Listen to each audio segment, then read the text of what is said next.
नमस्कार, मैं धर्मेंद्र कुमार प्रगति क्लासेस के YouTube चैनल में आप सभी का बहुत बहुत स्वागत। बात करेंगे प्रगति परीक्षा वर्दी वाला टेस्ट सीरीज क्रमांक 8।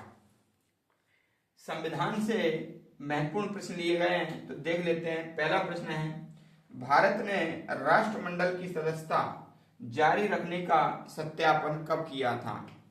तो मई 1949 में।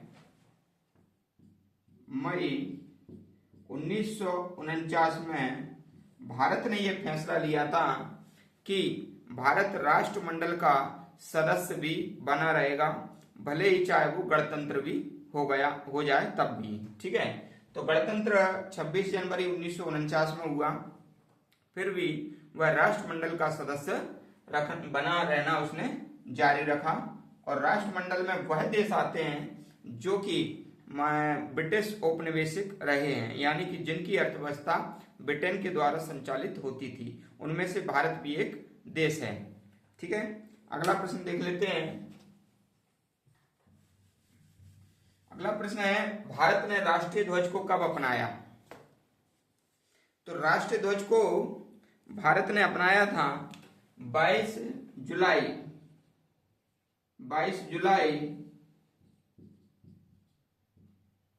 1947। ठीक है, राष्ट्र ध्वज को अपनाया।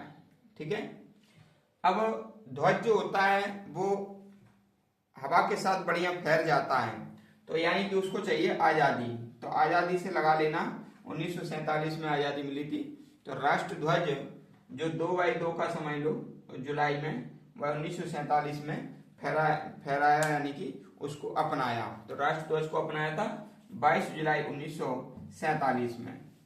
अगला देख लेते हैं, भारतीय संविधान की कुल कितनी बैठकें हुई थी? तो भारतीय संविधान की कुल 11 बैठक हुई थी। ठीक है ना, भारतीय संविधान की 11 बैठकें हुई।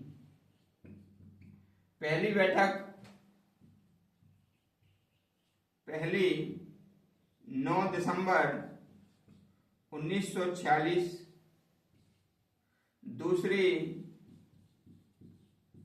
11 दिसंबर 1946 और तीसरी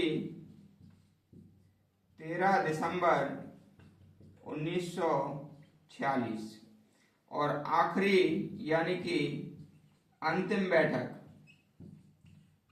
बैठक हुई थी 24 जनवरी 1950। तो इस प्रकार से ये जो 2 दिन के अंतराल में हुई, 9 और 2 11, 11 और 2 13, तो ये तीनों तो बहुत ज्यादा इंपोर्टेंट है, और ये आखिरी वाली भी इंपोर्टेंट है, क्योंकि पहली वाली जो है ना, पहली वाली उसमें अस्थायी अध्यक्ष बनाया गया था किसको? सच्चिदानंद सिन्हा को। ठीक है, दूसरी में क्या हुआ था? स्थायी अध्यक्ष बनाया गया था डॉक्टर राजेंद्र प्रसाद को। और तीसरी में क्या हुआ था? जवाहरलाल नेहरू ने उद्देश्य का प्रस्ताव संविधान सभा के पटल पर रखी थी, जो कि 13 दिसंबर 1946 में रखी गई थी उद्देश्य का प्रस्ताव, जो कि 22 जनवरी 1947 में उसको पारित किया गया था। ठीक है, और अंतिम बैठक इसलिए हमको याद करना है क्योंकि इसमें राष्ट्रपति को संविधान सभा के द्वारा डॉक्टर राजेंद्र प्रसाद को बनाया गया था भारत का राष्ट्रपति। ठीक है, तो संविधान सभा के द्वारा राष्ट्रपति बनने वाले पहले और आखिरी व्यक्ति डॉक्टर राजेंद्र प्रसाद थे। ठीक है, क्योंकि संविधान सभा के द्वारा बस इन्हीं को ही बनाया गया था और किसी को नहीं बनाया गया। ठीक है, अगला प्रश्न देख लेते हैं, संविधान सभा की कुल कितनी बैठकें हुई? ये तो हो गया था 11 बैठकें। अगला है, संविधान निर्माताओं ने कितने देशों के संविधान का अवलोकन किया? देखो, अपना जो भारतीय संविधान है वो विश्व का सबसे बड़ा संविधान है, और विश्व का बड़ा संविधान है, और इसको लिखने के लिए 2 वर्ष 11 माह और 18 दिन का समय लगा। ठीक है ना, और इसमें 60 देशों के संविधान का अवलोकन किया।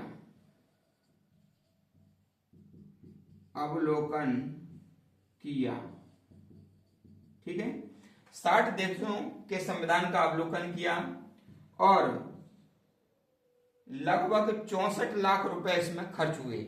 ठीक है ना, 63, 96, ठीक है ना, 729 रुपए खर्च हुए इसको लिखने में।